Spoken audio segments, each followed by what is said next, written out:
I spent 4 years working 2 jobs to pay my brother's way through medical school, believing I was investing in his future. But the night he asked me to fund his luxury apartment and $5,000 watch, something inside me finally snapped. This isn't just a story about money. It's about the brutal moment you realize love, loyalty, and sacrifice can be weaponized against you.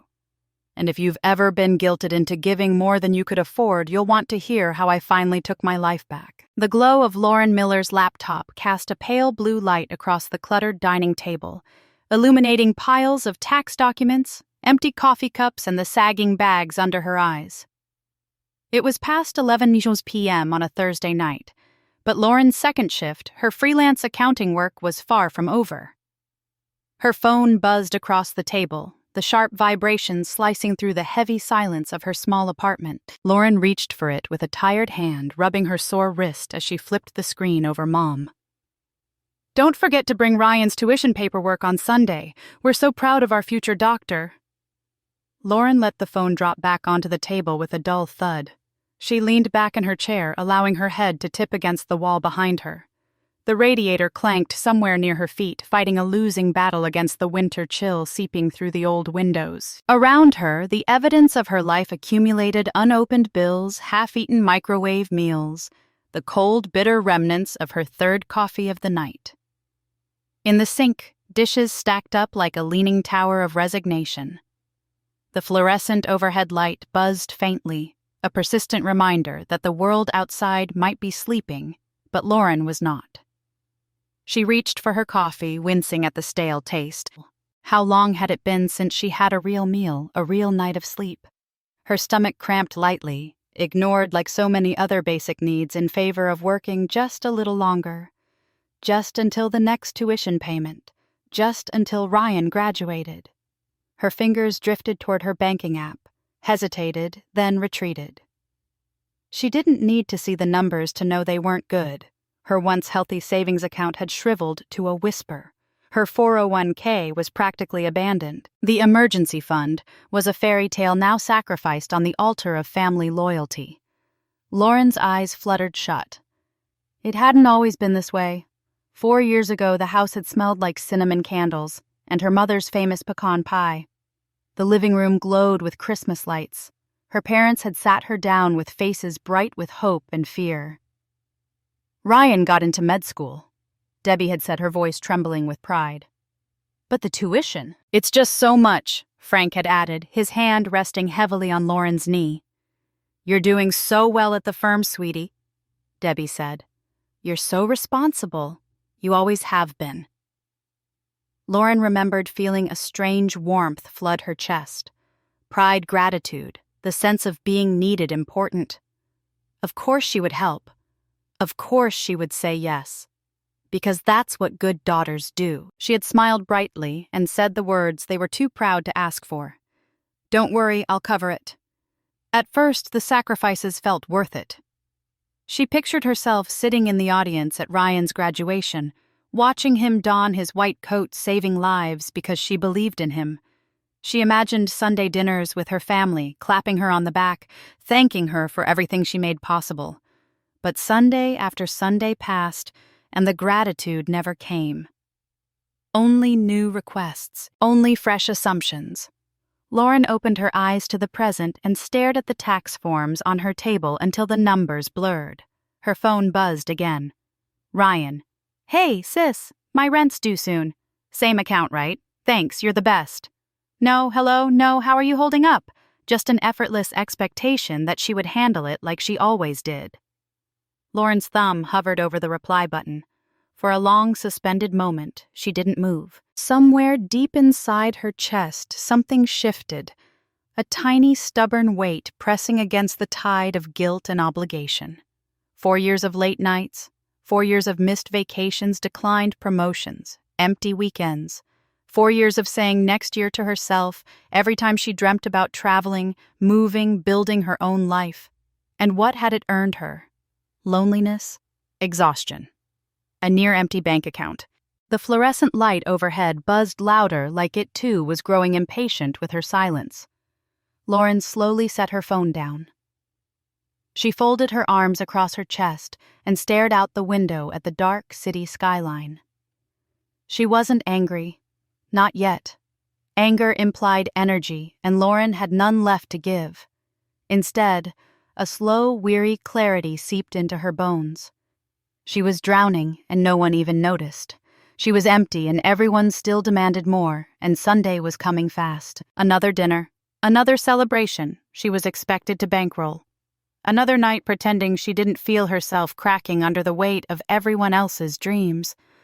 But maybe, just maybe, this time would be different.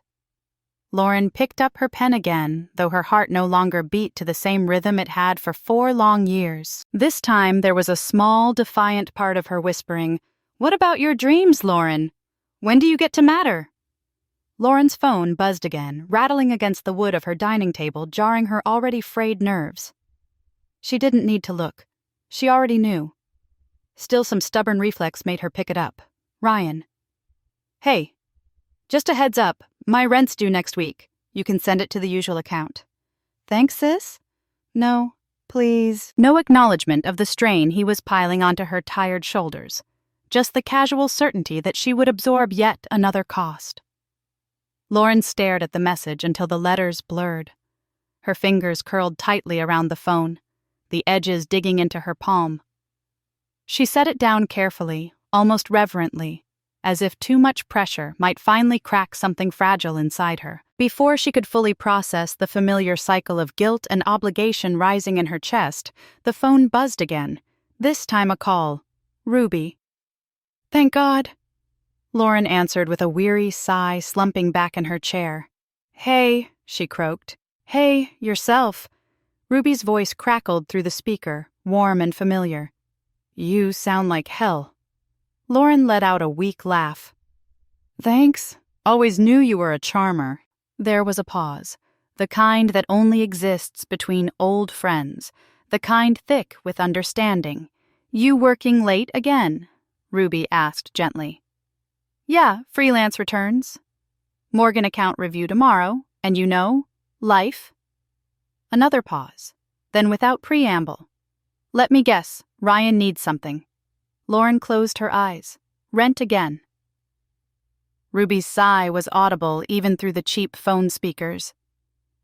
"Lauren," she said, her voice softer now. "Have you ever stopped to wonder, when is it your turn?" Lauren opened her mouth, ready to offer the standard excuses, family duty, Ryan's future. But the words stuck in her throat. Ruby pressed on. "Seriously, who's taking care of your dreams while you're busy funding everyone else's?" The question hung in the air between them, heavy and uncomfortable. Lauren rubbed her forehead as if she could massage the guilt away. "I'm fine," she said finally, but even to her own ears it sounded hollow. "Are you?" Ruby challenged. "Because from where I'm sitting, you're working yourself into the ground for people who don't even think to ask if you're okay." Lauren wanted to argue. She wanted to defend her family, to explain that Ryan was brilliant and hardworking and just needed a little more help, that her parents loved her in their own way. But the words tasted sour in her mouth. "Maybe I'm just being selfish," she muttered, ashamed of the tiny kernel of resentment growing in her chest. Ruby didn't let her off the hook. "Or maybe you're finally realizing you're allowed to want more than being everyone else's safety net." Silence, longer this time. Deeper. Lauren pulled her knees up onto the chair, hugging them tightly to her chest, like armor. She stared out the window into the dark, sprawling city. When had she stopped dreaming? When had surviving become her only goal? She used to want so much more, her own firm someday, a condo with a balcony overlooking the river weekend trips, just because she could. Not riches, not fame, just freedom, stability, joy. But those dreams had been shelved, sacrificed one by one at the altar of Ryan's education. Another buzz from her phone snapped her out of it. "Mom, don't forget the forms Sunday. Ryan's so excited to discuss his future." His future. Lauren swallowed hard, the bitterness burning her throat. What about her future? Who was excited about that? Who even remembered she had one? Lauren. Ruby's voice was gentle again, coaxing. I don't know how to stop. Lauren whispered the confession so raw it hurt. I don't know how to say no without feeling like I'm betraying them. Ruby didn't rush to fill the silence. She let the words settle, giving Lauren space. You're not betraying them, she said finally. You're honoring yourselves. Lauren let the phone slip from her hand onto the table. She pressed her forehead against her knees, breathing slowly, trying to steady the dizzying whirl inside her head. Was it really that simple? Could she really just choose herself? After a lifetime of being the responsible one, the reliable one, the one who never needed anything. The idea felt terrifying and exhilarating. Lauren stayed curled in the chair long after Ruby hung up the dark apartment, pressing in around her. Outside, the city pulsed with life, cars humming along wet streets, distant laughter from a late-night diner, the soft rhythm of rain starting against the windows. Inside, Lauren sat frozen at the precipice of something she didn't yet have words for. Something fragile. Something hopeful. A voice inside her, quiet but insistent, rose above the noise. You deserve to live. Not just survive. For the first time in a long time, Lauren didn't silence it. The Miller house smelled like nostalgia, roast beef buttered rolls, and Debbie's signature pecan pie warming the air. Lauren stepped through the front door, clutching a manila folder tight to her chest like a shield. Lauren, sweetie. Debbie rushed over, enveloping her in a hug that smelled like vanilla perfume and hidden expectations. You made it just in time. The house buzzed with energy. The good china was out. Crystal glasses sparkled under the dining room chandelier. Ryan's favorite music played softly in the background. Everything about tonight screamed celebration, but Lauren knew exactly who they were celebrating, and it wasn't her. Frank appeared from the study newspaper tucked under his arm. He clapped Lauren on the back with a hearty laugh. There's my responsible girl, he said proudly, before immediately pivoting toward the stairs. Ryan, come down, everyone's here. Lauren tucked the folder under her arm, forcing a smile that didn't quite reach her eyes. Her fingers itched as she noticed Debbie eyeing the folder hungrily, almost vibrating with impatience. Let's just get the boring paperwork out of the way before dinner, shall we? Debbie chirped, reaching toward it. Lauren instinctively pulled it closer. Maybe we should eat first. Before anyone could respond, Ryan bounded down the stairs, grinning wide, a flashy designer watch glinting on his wrist. Lauren's stomach twisted. That was the same watch he'd borrowed her credit card for last month. Lauren, you're gonna freak out, Ryan announced, sliding into his seat at the table. I've officially decided on my specialty. Guess what it is? Debbie clasped her hands together, practically bouncing. Tell them, honey, Ryan beamed. Neurosurgery. Lauren blinked. For a heartbeat, she said nothing, just calculated numbers in her head, the additional years of training, the added expenses, the even longer timeline before Ryan could possibly support himself. That's impressive, she managed finally. Forcing enthusiasm into her voice, Frank beamed with pride, raising his wineglass. To Ryan, our brilliant boy. Everyone clinked glasses. Lauren's barely touched the rim before she set hers down. She noticed the wine was her favorite Merlot. Debbie only served Lauren's favorite when she wanted something. Ryan wasted no time. The thing is, he said, helping himself to a huge portion of roast beef. Neurosurgery residency is intense. Like brutal hours, no time for side gigs, no bartending, no tutoring, nothing. The clink of silverware filled the sudden silence. Lauren's heartbeat quickened. She knew where this was going. Which means, Ryan continued, flashing that earnest smile that had gotten him out of trouble since he was 5. I'll really need to focus all my energy on school. No distractions. You understand, right, Lauren? She set down her fork carefully. Understand what exactly? Debbie jumped in eagerly. What your brother means is he's so close to becoming a surgeon, he just needs a little more support, just until he finishes. Frank nodded sagely. And you're so stable now, Lauren. So established. Ryan leaned in, lowering his voice like he was sharing a secret. You don't have a family of your own to worry about. You're free to help. There it was, the casual dismissal of her entire life.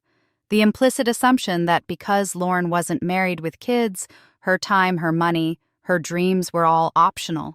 She could feel the anger rise hot and sharp and immediate, but she shoved it down hard. That's what the forms are for, Debbie said brightly, reaching again for the folder. We can sort it all out tonight.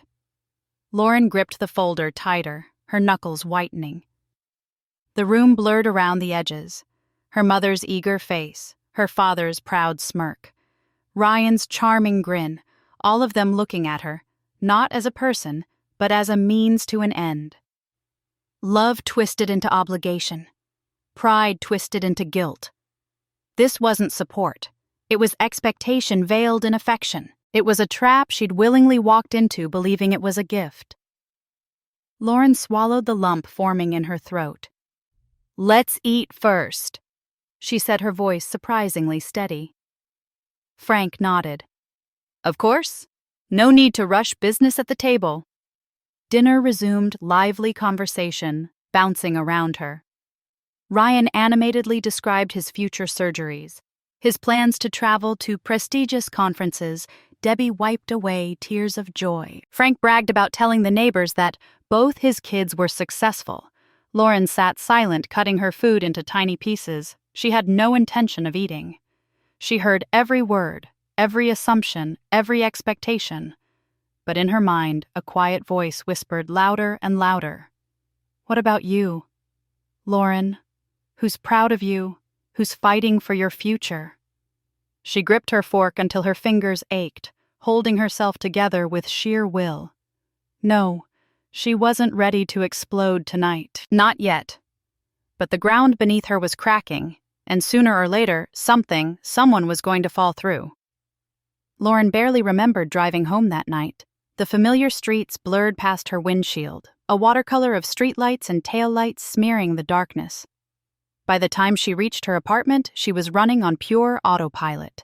Shoes kicked off by the door coat thrown onto a chair, she collapsed onto the couch, still clutching the manila folder like a life raft. She stared up at the cracked ceiling, her mind replaying the dinner in excruciating detail. The glint of Ryan's watch, the pride in her parents' voices. The unspoken expectation heavy in the air. No one had asked her how she was doing. No one had noticed the weariness in her face, the way her hands shook when she reached for her wine glass. She was supposed to show up, smile, write checks, and disappear again like a ghost haunting her own life. The buzz of her phone jolted her from her thoughts.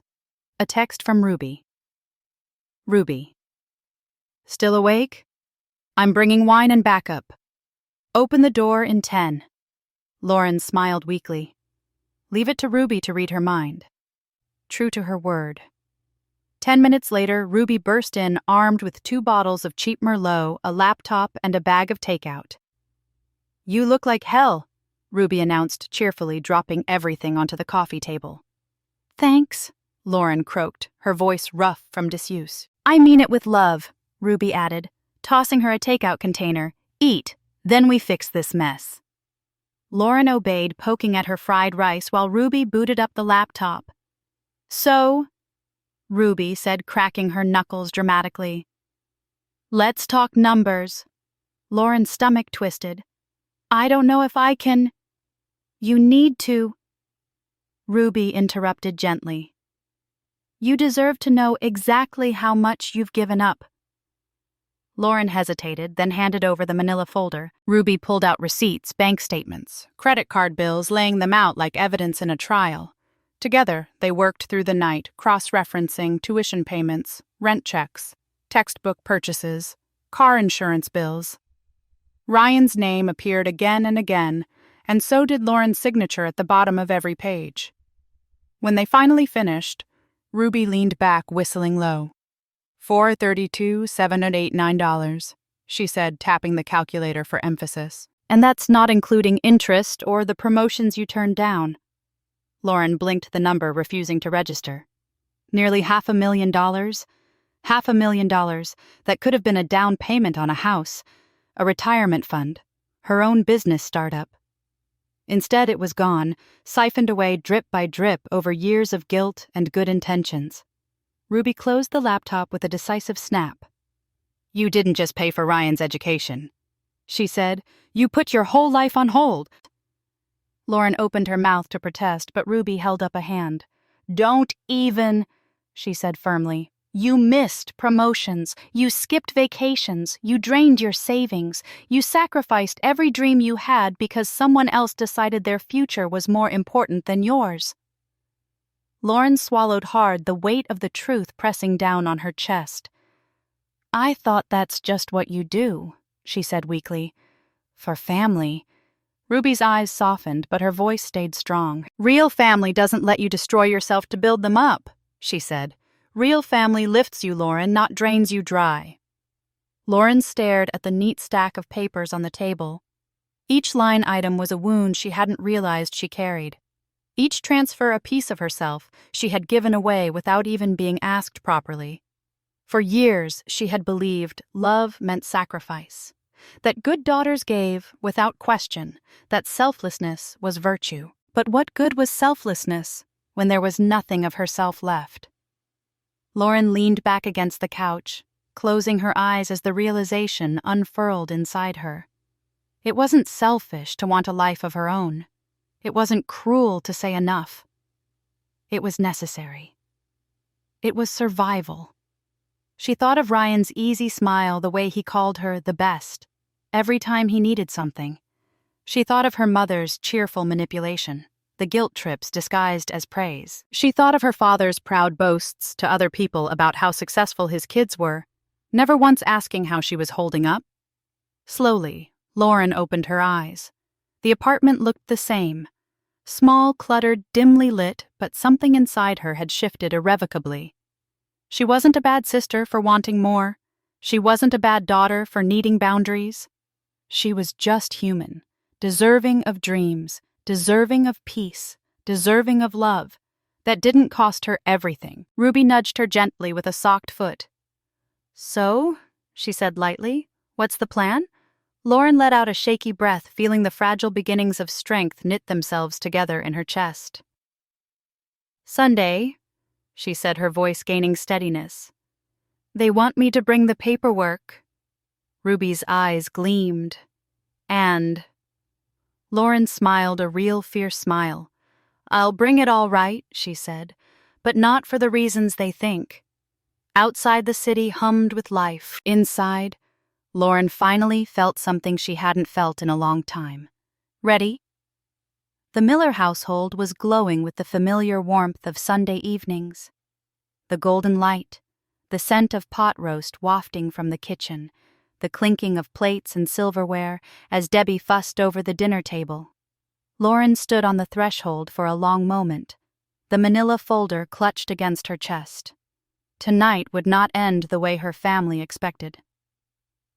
"Lauren." "There you are, sweetheart," Debbie called brightly, waving her over. "Come on, dinner's almost ready. Let's get those forms signed quickly so we can celebrate." Lauren stepped inside, carefully slipping out of her coat. She tucked the folder under her arm, her fingers tightening around it like a lifeline. Ryan bounded into the room, his smile wide, confident, untroubled. "Hey, sis," he said, pulling out a chair for her. "You're gonna make me official tonight," Frank chuckled from the head of the table. "Our responsible girl, always coming through." Lauren said nothing. She walked calmly to the dining table, placing the manila folder neatly in the center, right on top of Debbie's pristine white tablecloth. The conversation continued around her, Debbie buzzing about travel plans to visit Ryan once he moved closer to his residency hospital. Frank musing about the family name being carried into prestigious medical circles. Lauren didn't sit. Instead, she opened the folder and with a deliberate hand spread out the contents. 4 years of tuition receipts, rent transfers, credit card statements, car payments. Every piece of paper, every dollar spent, laid bare for all to see. The room grew quiet. Debbie frowned, reaching for one of the sheets. "What's all this?" she asked, confused. Ryan's smile faltered. Lauren? Lauren took a breath, feeling her heart pound against her ribs. Her voice, when it came, was clear and unwavering. "This," she said, sweeping a hand over the table, "is the record of every single thing I've paid for over the last 4 years." She let the words sink in, watching their faces shift from confusion to dawning discomfort. $432,789. Lauren continued. "That's the amount I've invested into Ryan's education, his living expenses, his lifestyle." Frank cleared his throat an edge, creeping into his voice. "Lauren, this isn't necessary." "We're family." "Exactly," Lauren said, her voice sharpening. "And family doesn't bleed you dry and call it love." Debbie's mouth dropped open. "Sweetheart, you're misunderstanding. You know how much Ryan's future means to all of us. We just need a little more support just until he's fully on his feet." Lauren shook her head slowly. "No," she said simply. "I'm done." Ryan leaned forward, his easy charm slipping into panic. "Lauren, come on. You can't just abandon me now. I'm so close. After everything." Lauren cut him off, her tone like steel wrapped in velvet. "Ryan," she said, "you are my brother, not my burden." The silence that followed was suffocating. Debbie clutched at her chest like Lauren had struck her. Frank stared at her open-mouthed. Ryan looked like he'd been slapped. "You're being selfish," Debbie hissed finally, her voice trembling with emotion. "After everything we've done for you." Lauren laughed a short, humorless sound. "Everything you've done for me," she echoed. "What exactly is that mom guilt-tripping me into sacrificing every part of my life because it was convenient for everyone else?" Frank's face hardened. "Don't talk to your mother like that. Don't talk to me like I'm an ATM with a heartbeat," Lauren snapped back. She gathered the papers neatly into the folder again, each movement precise and deliberate. "I'm not signing anything," she said. "I'm not paying another dime. I'm not putting my life on hold anymore, so Ryan can live his dreams while I barely survive." Tears welled in Debbie's eyes. "You'll tear this family apart." "No," Lauren said quietly, tucking the folder under her arm. "I'm just finally refusing to let this family tear me apart." With that, she turned on her heel and walked toward the door. Behind her, voices rose, pleading, accusing, angry. But Lauren didn't look back. Each step away from that table felt heavier and lighter. At the same time, pain and freedom braided together into something almost holy. By the time she stepped into the cold night air, her cheeks were wet. But she was smiling. Because for the first time in years, Lauren Miller had said the one word she was never allowed to say. No. And it felt like the beginning of everything. For a few precious days, the silence was almost intoxicating. No buzzing phone, no demands disguised as desperate requests, no frantic texts filled with guilt. Lauren allowed herself the smallest taste of relief, of hope, that maybe, just maybe, setting boundaries had finally worked. Maybe they had understood. That hope shattered on a Wednesday morning the moment she opened her work inbox. There, sandwiched between client memos and investment reports, sat an email that froze her blood. Subject: urgent financial inquiry. Ryan Miller. Lauren clicked it open, heart hammering.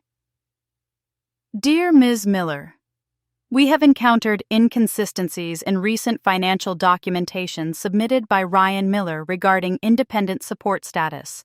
Given your prior role as guarantor, we request your assistance in clarifying these discrepancies. Please contact the Dean's office immediately.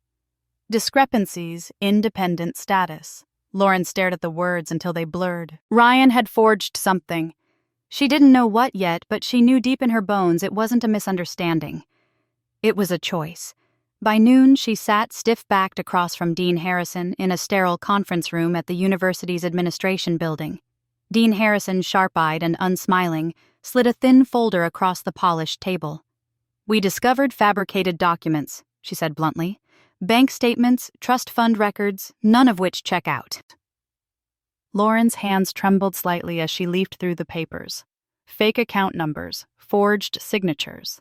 A fictitious Miller family trust created out of thin air. Her throat tightened. She had spent years sacrificing every dream she had to support Ryan's ambitions, only for him to betray everything, including the truth. "I terminated my financial sponsorship weeks ago," Lauren said, voice tight but steady. "I made that clear in writing to your bursar's office." Dean Harrison nodded grimly. "We have documentation still given the severity of this issue. Mr. Miller's academic standing is being formally suspended for 1 year pending investigation. His residency match at St. James Hospital has already been rescinded. Suspended residency gone, a future thrown away not by Lauren's decision but by Ryan's own arrogance." Lauren nodded, accepting the inevitable truth. Actions had consequences. No amount of family pressure or Instagram pity parties could erase that. The news broke within days. Not officially, not through school announcements or press releases. It leaked the old-fashioned way. Whispered gossip among classmates concerned murmurs from church friends, thinly veiled sympathy texts that reeked of judgment.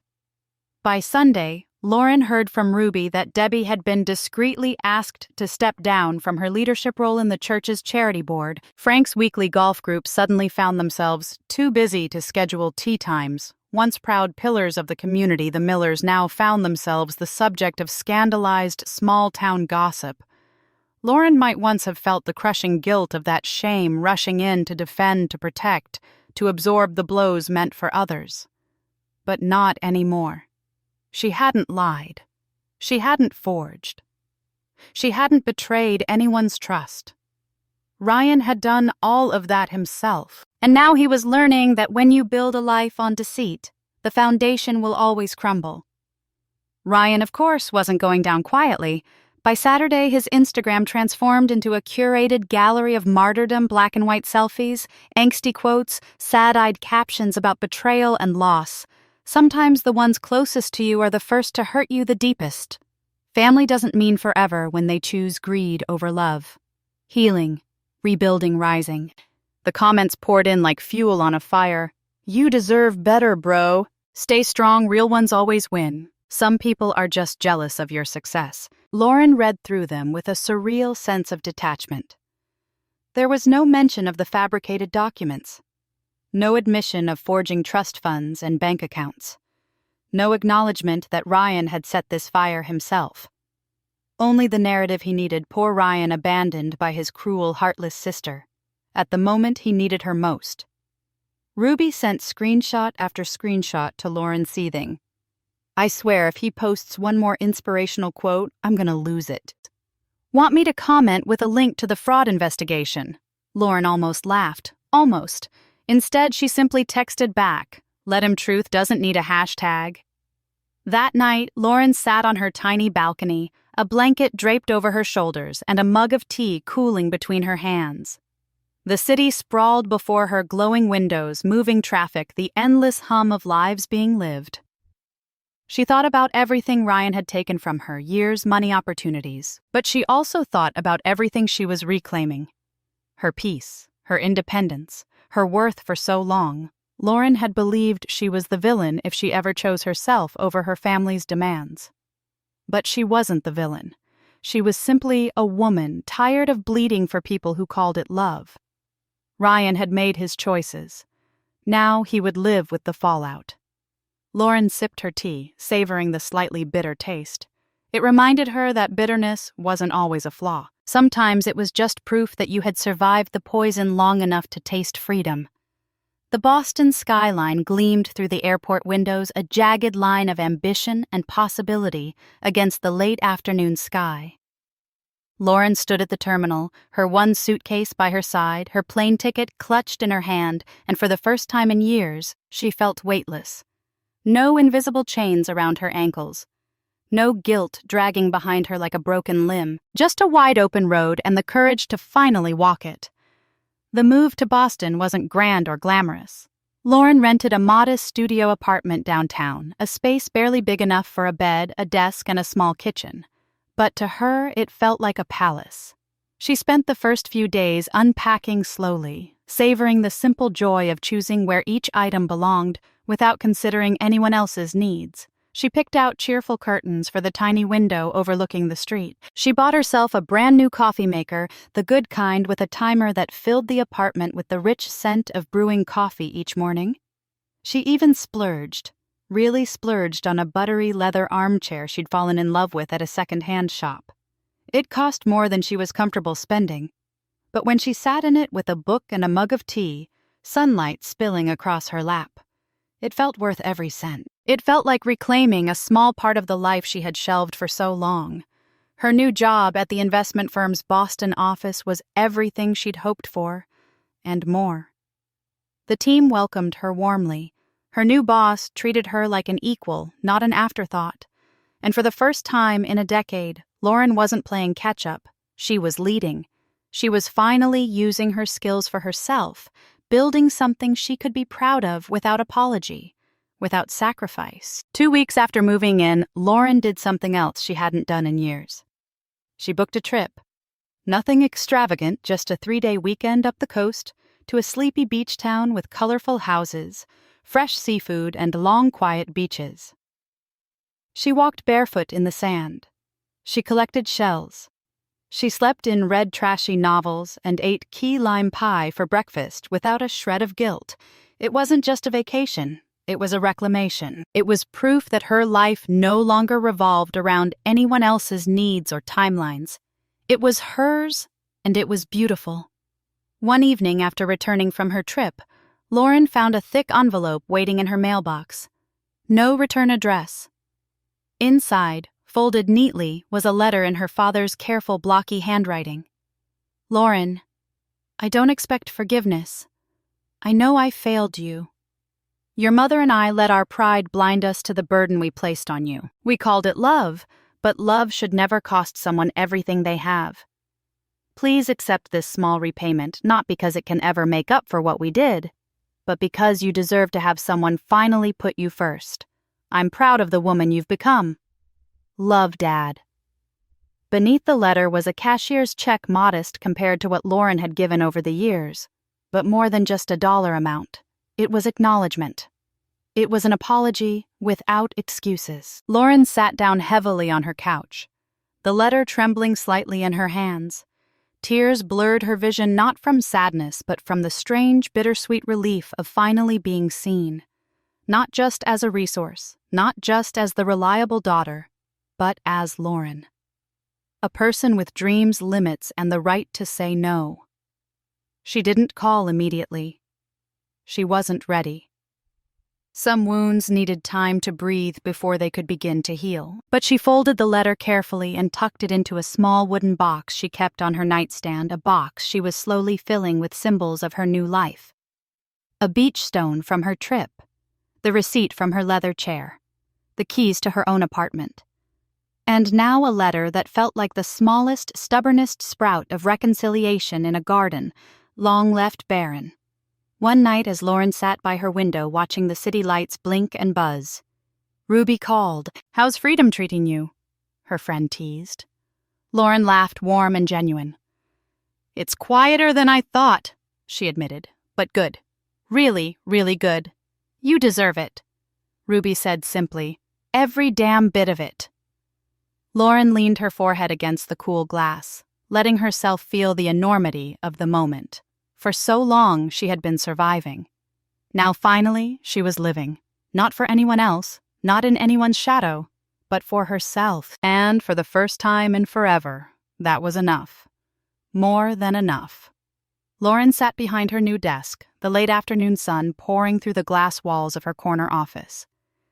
It had been almost a year since she left the life that once defined her, a year of building, healing, reclaiming, a year of learning that freedom wasn't something you waited for. It was something you fought for. A soft knock at her door pulled her from her thoughts. Her assistant peeked in. "There's a young woman here asking to see you. Says her name's Sarah. She read your article in the Financial Empowerment Journal." Lauren smiled warmly. "Send her in?" A moment later, a girl barely out of her teens stepped into the room clutching a battered folder to her chest, the same way Lauren once clutched hers. wide eyes, nervous hands, a heart full of hope and fear. Lauren rose and crossed the room, extending her hand. "Hi, Sarah, I'm Lauren. Come on in, you're safe here." Sarah sank into this chair opposite Lauren, her words tumbling out in a rush. "My family, they're making me pay for my sister's law school. They said I owe it to them because I got a job right out of college. They said it's what good daughters do." Lauren's chest ached at the familiarity of it all. "I barely make rent." Sarah continued. "I can't save anything, I'm drowning, and they keep saying I'm selfish if I don't help." Lauren nodded, her voice calm but firm. "Sarah," she said gently, "the first thing you need to know is this love doesn't demand your destruction." Tears welled in Sarah's eyes. Lauren pulled open the bottom drawer of her desk and retrieved a thick binder labeled Personal Financial Protection Toolkit. "I created this," she explained, sliding it across the desk. "For people like us. People who were taught that their worth was measured by how much they could sacrifice." Sarah's hands trembled as she took it. Lauren flipped open to the first page. "Step 1, she said, pointing, "document everything, keep receipts, record conversations, protect yourself legally and financially." Sarah nodded quickly, absorbing every word. "Step 2." Lauren continued, her voice softening. "Know this. You are not selfish for wanting a life of your own. You are not cruel for setting boundaries. You are not wrong for saying no." Sarah bit her lip, blinking fast. "Step 3, Lauren finished. "Remember your dreams matter too." In the months that followed, Lauren worked tirelessly to launch the Foundation for Financial Empowerment, a nonprofit dedicated to supporting individuals trapped in cycles of familial financial abuse. Workshops, scholarships, emergency funds, legal advocacy, each initiative born from scars Lauren had earned and healed from. Each success a quiet rebellion against the forces that once convinced her she was only valuable when she was useful. The foundation grew faster than anyone predicted. Apparently, there were more Laurens and Sarahs out there than anyone wanted to admit, and they were ready to fight for themselves. One crisp October morning, an unexpected email appeared in Lauren's inbox. Subject update: Ryan Miller. Curious, Lauren opened it. Inside was a short note from a hospital HR manager in their hometown. "Just wanted you to know that Ryan applied and accepted a position as a medical assistant at our community clinic. He mentioned that he's rebuilding his career from the ground up and taking full responsibility for his education going forward." Lauren sat back in her chair, processing the news. It wasn't a prestigious neurosurgery residency in a bustling city. It wasn't the glamorous future Ryan once believed he deserved without effort. But it was honest work. It was a beginning, a genuine beginning, and that she realized was more meaningful than any white coat ceremony. She closed the email slowly, feeling no anger, no lingering bitterness, only a quiet, cautious hope. People could change, if and only if they chose to face the consequences of their own actions. Later that week at the Foundation's quarterly event, Lauren stood before a small crowd of donors, survivors, and advocates. Ruby was there too, cheering the loudest from the back. Lauren adjusted the microphone, her voice steady and strong. "I stand here today," she began, "because once I believed my worth was measured by how much of myself I could give away." A hush fell over the room. "But freedom," Lauren continued, "isn't given. It's claimed, it's fought for, sometimes against the people you love most." She looked around the room at Sarah, now working as a program coordinator, at dozens of faces shining with hard-won pride. Freedom demands courage. Self-worth is not negotiable. And forgiveness, she said, letting her gaze linger, belongs only to those who earn it through change, not through apologies alone. The audience rose in a standing ovation. Lauren stepped back from the microphone, heart pounding not from fear but from something fiercer. Something stronger. Pride. Not pride in carrying everyone else. Not pride in being the reliable one, the selfless one, the silent one. pride in herself, in surviving, in healing, in helping others break the chains. She once thought unbreakable, outside the venue as the cool night air wrapped around her. Lauren tilted her face to the stars. She thought of the girl she had been chained to duty, drowning in guilt. And she thought of the woman she was now standing tall, speaking loud, living free. Lauren smiled. The torch had been passed. The fire would burn brighter with every life it touched. And her journey, the real journey, was only just beginning.